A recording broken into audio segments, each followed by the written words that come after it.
ಸ್ನೇಹಿತರೆ ನಮಸ್ಕಾರ. ಕುರುಬಸ್ನ ಈ ಕಂಟೆಂಟ್ಗೆ ನಿಮ್ಮೆಲ್ಲರಿಗೂ ಸ್ವಾಗತ. ನಾನು ಕಿಶೋರ್ ರಾಯ್ ಕತ್ತಲೆಕಾಡು.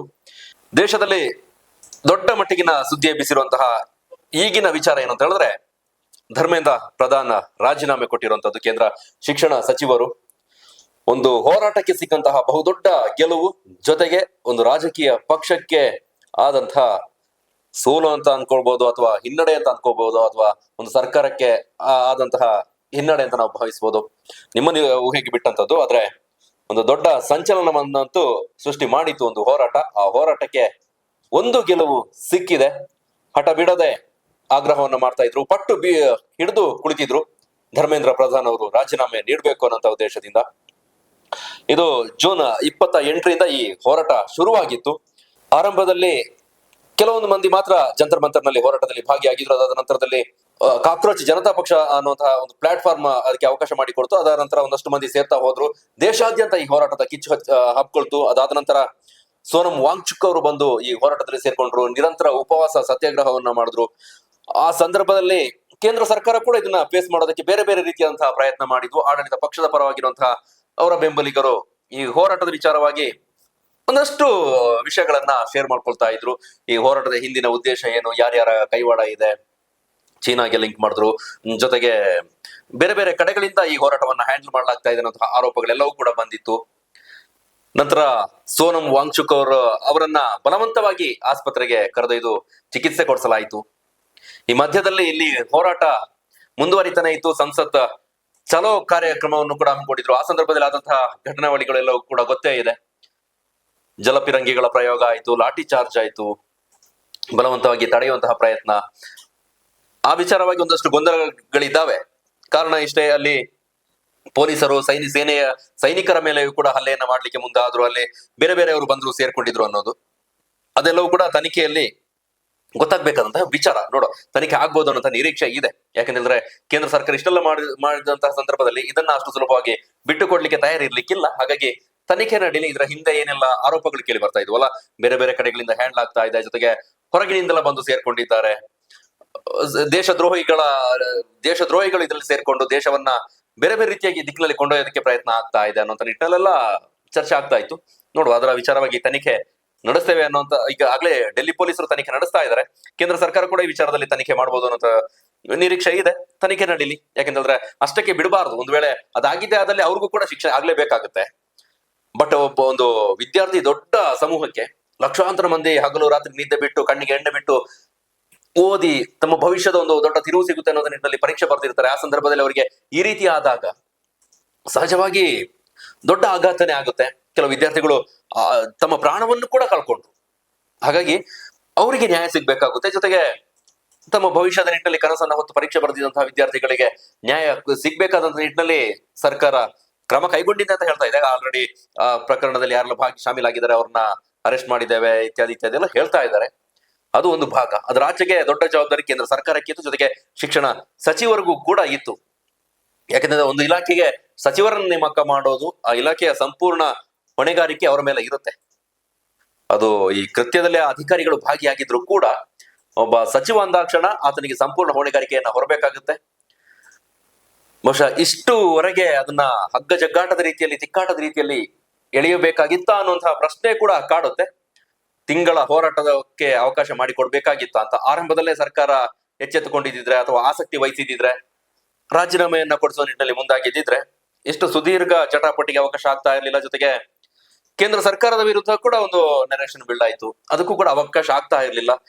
ದೇಶದ ಮೂಲೆ ಮೂಲೆಗಳಿಂದ ಬಂದು ಅಲ್ಲಿ ಜಂತರ್ ಮಂತರ್ನಲ್ಲಿ ಯುವಕರು ಸೇರುವಂತಹ ಅವಕಾಶ ಕೂಡ ಆಗ್ತಾ ಇರ್ಲಿಲ್ಲ. ಬಟ್ ಆಗಿ ಹೋಗಿದೆ. ಆದ್ರೆ ಆ ಯುವ ಸಮೂಹದ ಹೋರಾಟ ಈ 12 ವರ್ಷದಲ್ಲಿ ನರೇಂದ್ರ ಮೋದಿ ಅವರ ನೇತೃತ್ವದ ನಾಯಕತ್ವಕ್ಕೆ ದೊಡ್ಡ ಹೊಡೆತವನ್ನಂತೂ ಕೊಟ್ಟಿದೆ. ಈವರೆಗೆ ನರೇಂದ್ರ ಮೋದಿ ನೇತೃತ್ವದ ಸರ್ಕಾರದಲ್ಲಿ ಈ ಬಲವಂತದ ಈ ರೀತಿಯಾದಂತಹ ಹೋರಾಟದ ವಿಚಾರಕ್ಕೆ ರಾಜೀನಾಮೆ ಪಡೆದಂತಹ ಅಥವಾ ರಾಜೀನಾಮೆ ನೀಡಿದಂತಹ ನಿದರ್ಶನಗಳಿರ್ಲಿಲ್ಲ. ಅದರ ಆಚೆಗೆ ಬೇರೆ ಬೇರೆ ಕಾರಣಗಳಿಂದಾಗಿ ಆ ಸಂಪುಟದಲ್ಲಿ ಬದಲಾವಣೆ ಮಾಡ್ಕೊಂಡಿದ್ರು. ಸಚಿವರನ್ನ ರಾಜೀನಾಮೆ ಕೊಡಿಸಿ ಬೇರೆಯವರಿಗೆ ಅವಕಾಶವನ್ನು ಮಾಡಿಕೊಟ್ಟಿದ್ದೆಲ್ಲ ಇದೆ.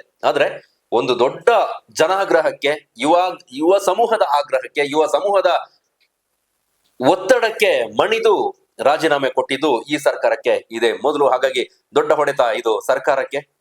ಕೇಂದ್ರ ಸರ್ಕಾರ ಕೂಡ ನಿರೀಕ್ಷೆ ಮಾಡಿರ್ಲಿಕ್ಕಿಲ್ಲ. ಒಂದು ಹಠ ಧೋರಣೆ ಇತ್ತು, ಹಠ ಮನಸ್ಥಿತಿ ಇತ್ತು. ನಾವು ಎಂಥದಕ್ಕೂ ಕೂಡ ಬಗ್ಗೋದಿಲ್ಲ ಅನ್ನುವಂಥದ್ದು ಆರಂಭದಿಂದಲೂ ಕೂಡ ಧರ್ಮೇಂದ್ರ ಪ್ರಧಾನ್ ಅವರ ರಾಜೀನಾಮೆ ನೀಡುವಂತಹ ಪ್ರಮೇಯ ಇಲ್ಲ ಅನ್ನುವಂಥ ನಿಟ್ಟಿನಲ್ಲಿ ಡಿಪೆಂಡ್ ಮಾಡ್ಕೊಂಡು ಬರ್ತಾ ಇದ್ರು. ಕಳೆದ ವಾರದಿಂದ ಕೇಂದ್ರ ಸಂಸತ್ ಅಧಿವೇಶನ ಕೂಡ ಆರಂಭವಾಗಿತ್ತು. ಆದ್ರೆ ಒಂದು ವಾರ ಕಂಪ್ಲೀಟ್ ನಿರ್ನಾಮ ಆಗಿ ಹೋಗಿತ್ತು. ಯಾವುದೇ ವಿಚಾರ ಕೂಡ ಚರ್ಚೆಗೆ ಅವಕಾಶ ಆಗ್ಲಿಲ್ಲ. ಅಲ್ಲಿ ಅಧಿವೇಶನ ಆರಂಭ ಆದಂತಹ ಸಂದರ್ಭದಲ್ಲೂ ಕೂಡ ವಿಪಕ್ಷಗಳು ಆಗ್ರಹ ಮಾಡಿದ್ವು, ನೀಟ್ ಪರೀಕ್ಷೆ ಅಕ್ರಮದ ಬಗ್ಗೆ ಚರ್ಚೆಗೆ ಅವಕಾಶ ಮಾಡಿಕೊಡ್ಬೇಕು ಅಂತ. ಆಗ ಅವಕಾಶ ಮಾಡಿಕೊಡ್ತೇವೆ ಅಂತ ಹೇಳಿದ್ರು. ಆದ್ರೆ ಅವಕಾಶ ಚರ್ಚೆ ಆಗ್ಬೇಕು ಅಂತ ಹೇಳಿದ್ರೆ ಇಲ್ಲಿ ಧರ್ಮೇಂದ್ರ ಪ್ರಧಾನ್ ಅವರು ರಾಜೀನಾಮೆ ನೀಡಿದ ನಂತರವಷ್ಟೇ ನಾವು ಈ ಚರ್ಚೆಗೆ ಬರ್ತೇವೆ ಅನ್ನುವಂತಹ, ಚರ್ಚೆ ನಡಿಬೇಕು, ನಾವು ಚರ್ಚೆಗೆ ಬರ್ತೇವೆ ಅನ್ನೋ ವಿಚಾರವನ್ನು ಹೇಳಿದ್ರು. ಹಾಗಾಗಿ ಸರ್ಕಾರಕ್ಕೂ ಕೂಡ ದೊಡ್ಡ ಸವಾಲಾಗಿತ್ತು. ಈಗ ನಾಳೆಯಿಂದ ಅಧಿವೇಶನ ಮುಂದುವರಿಯುತ್ತೆ.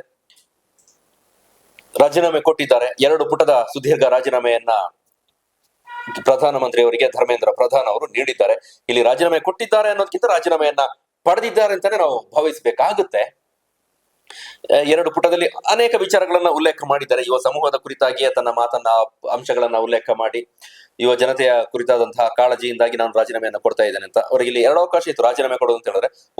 ಒಂದೇ ಸಾಲಿನಲ್ಲಿ ರಾಜೀನಾಮೆ ಪತ್ರವನ್ನ ಸಲ್ಲಿಸೋದು, ನಾನು ನನ್ನ ವೈಯಕ್ತಿಕ ಕಾರಣದಿಂದಾಗಿ ರಾಜೀನಾಮೆ ನೀಡ್ತಾ ಇದ್ದೇನೆ ಅನ್ನೋ ಒಂದು ಉಲ್ಲೇಖನ ಮಾಡೋದು. ಇನ್ನೊಂದು, ರಾಜೀನಾಮೆಯ ಹಿಂದಿನ ಘಟನೆಗಳು, ಅದಕ್ಕೆ ಕಾರಣ ನೈಜ ಕಾರಣ ಅಥವಾ ಅವರ ಮನಸ್ಸಿನ ಭಾವನೆಗಳನ್ನ ಹೇಳ್ಕೊಂಡು ರಾಜೀನಾಮೆ ನೀಡೋದು. ಇಲ್ಲಿ ಧರ್ಮೇಂದ್ರ ಪ್ರಧಾನ್ ಅವರು 2ನೇ ಆಯ್ಕೆಯನ್ನ ಮಾಡ್ಕೊಂಡಿದ್ದಾರೆ.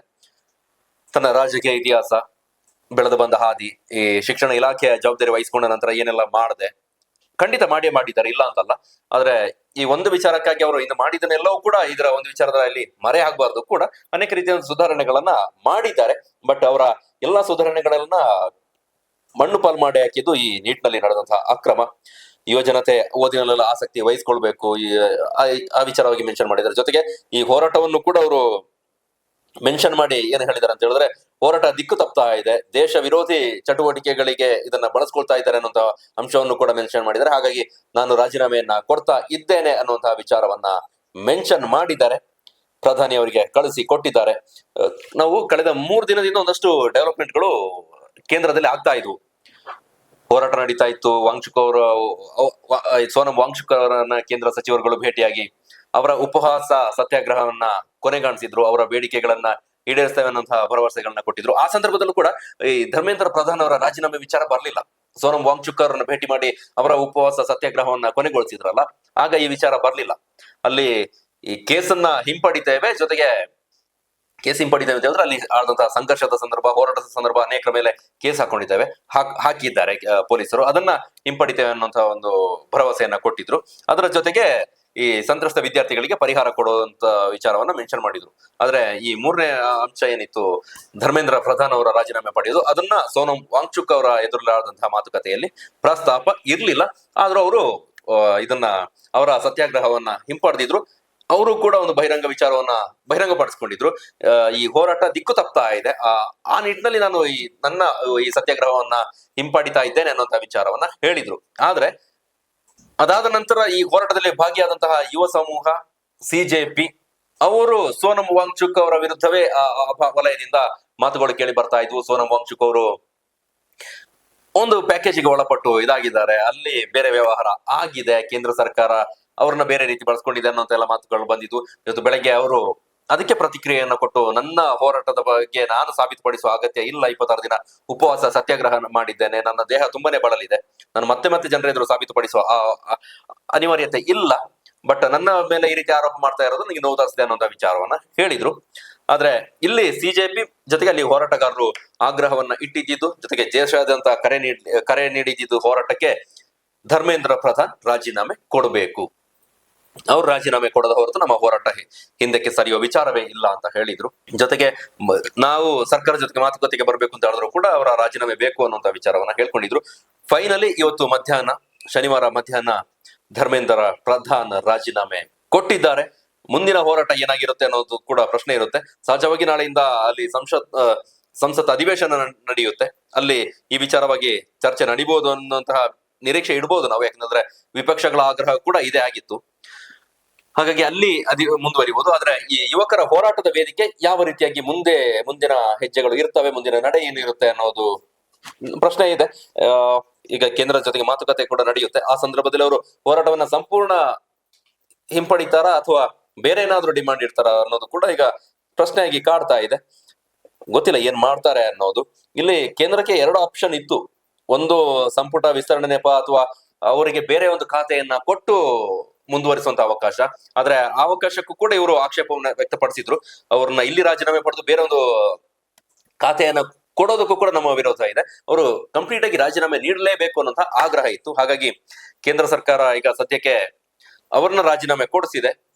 ಮುಂದಕ್ಕೆ ಇದು ಟೆಕ್ನಿಕಲ್ ಮೂವಿ ಯಾವ ರೀತಿಯಾಗಿ ಅವ್ರು ಯೋಚನೆ ಮಾಡಿದಾರೆ ಅನ್ನೋದು ಕೂಡ ಚರ್ಚೆಗೆ ಒಳಪಡ್ತಾ ಇದೆ. ಕೇಂದ್ರ ಸರ್ಕಾರ, ಪ್ರಧಾನಿಯವರ ನೇತೃತ್ವದಲ್ಲಿ ನಡೀತಿರುವಂತಹ ಸರ್ಕಾರ ಇಲ್ಲಿ ರಾಜೀನಾಮೆ ಕೊಡಿಸಿ ಮುಂದೆ ಏನಾದ್ರೂ ಮಾಸ್ಟರ್ ಪ್ಲಾನ್ ಅನ್ನು ಇಟ್ಕೊಂಡಿದ್ದಾರಾ? ಆ ನಿಟ್ಟಿನಲ್ಲೂ ಕೂಡ ಒಂದಷ್ಟು ಅವರ ಪರವಾಗಿ, ಕೇಂದ್ರದ ಪರವಾಗಿರುವಂತವ್ರು, ಬಿಜೆಪಿ ಪರವಾಗಿ ಇರುವಂತವ್ರು ತಮ್ಮ ವಿಚಾರಗಳನ್ನ ಶೇರ್ ಮಾಡ್ಕೊಳ್ತಾ ಇದ್ದಾರೆ ಸೋಷಿಯಲ್ ಮೀಡಿಯಾದಲ್ಲಿ. ಇದು ಕೂಡ ಗೇಮ್ ಪ್ಲಾನ್ ನ ಭಾಗ. ಇದು ರಾಜೀನಾಮೆ ಕೊಟ್ಟಿದ್ದಷ್ಟೇ, ಇನ್ನು ಅಸಲಿ ಆಟ ಈಗ ಇನ್ನು ಮುಂದುವರಿಯುತ್ತೆ ಅನ್ನೋ ನಿಟ್ಟಿನಲ್ಲೆಲ್ಲ ಮಾತಾಡ್ತಾ ಇದ್ದಾರೆ. ಗೊತ್ತಿಲ್ಲ ಏನೋ ಅಸಲಿ ಆಟ ಇರುತ್ತೆ ಅಥವಾ ಯಾವ ರೀತಿ ಅಂತ ಗೇಮ್ ಪ್ಲಾನ್ ಅನ್ನ ಹಾಕೊಳ್ತಾರೆ ಅಂತ. ಕಳೆದ 2 ದಿನದಿಂದ ಪ್ರಧಾನಿ ನರೇಂದ್ರ ಮೋದಿ ಅವರು ಕೂಡ ಮಧ್ಯರಾತ್ರಿ ಬಂದು ಇನ್ಸ್ಟಾಗ್ರಾಮ್ ನಲ್ಲಿ, ಸೋಷಿಯಲ್ ಮೀಡಿಯಾ ಪ್ಲಾಟ್ಫಾರ್ಮ್ ನಲ್ಲಿ ವಿಡಿಯೋ ಮಾಡಿ ಶೇರ್ ಮಾಡ್ಕೊಳ್ತಾ ಇದ್ರು. ನಿನ್ನೆಯೂ ಕೂಡ ಮಾಡಿದ್ರು. 2 ದಿನ ಕಂಟಿನ್ಯೂ ಆಗಿ ಮೋದಿ ಅವರ ವಿಡಿಯೋ ಬಂತು.